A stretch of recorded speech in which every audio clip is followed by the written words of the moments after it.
খলিফ উসমান বিন হাদি, হে সীমান্তের সকল, এক্ষুনি ছেড়ে খাও আমাকে।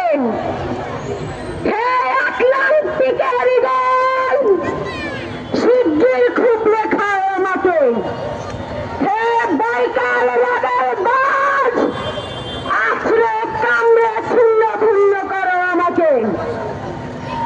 আমার রক্তের শিশুটি সত্য আর ভাব, কাগজের কামড়া তারা আদর করে মুদ্রাস্ফীতি ডাকে। ঋণে চাপে নীল হয়ে যাচ্ছে আমার অনুচ্চক্রিকা, সংসার চালাতে অন্তরে হয় ইন্টারনাল ব্লিডিং। কি আশ্চর্য, তবুও আমি মরছি না।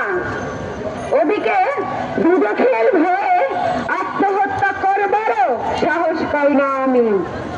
খোদাকে বললাম আমি মরতে চাই, তিনি বললেন বেঁচে আছো কে বলল? সহস্রাব্দ উন্নয়নের সাক্ষী হিসেবে রাজা তোমাকে মমি করে রেখেছেন। বাজারে দীর্ঘশ্বাস শুনলে নাকি রাজ্যের ভীষণ বদনাম হয়, রাজারও মন খারাপ হয় খুব। কত ফরমান জারি করেছে, সারাক্ষণই আমাকে হাসতে হবে, নইলে দেশি কুকুর ও বিদেশি মাগুরকে একবারে ভালো মন্দ খাওয়ানো হবে আমার মাংস দিয়ে।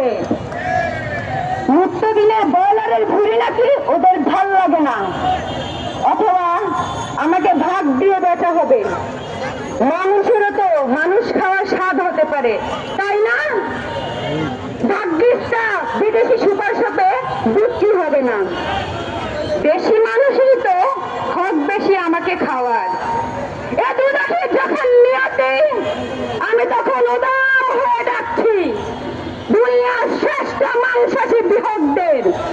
হে ঈগল, চিল, ভয়ঙ্কর বাজারা, হে সাম্রাজ্যবাদী সাহসী শকুনিরা, তোমরা F-35 এর মতো নিশ্চয়ই নাইলের মতো দল বেঁধে হামলে পড়ো আমার বুকে।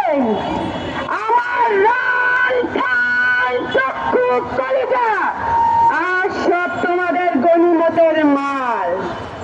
দেশি শুয়োর খুবলে খাওয়ার আগেই আমার ইচ্ছে মতো ছিঁড়ে খাও তোমরা। দোহাই, শুধু মস্তিষ্কটা খেও না আমার, তাহলে শীঘ্রই দাস হয়ে যাবে তোমরা।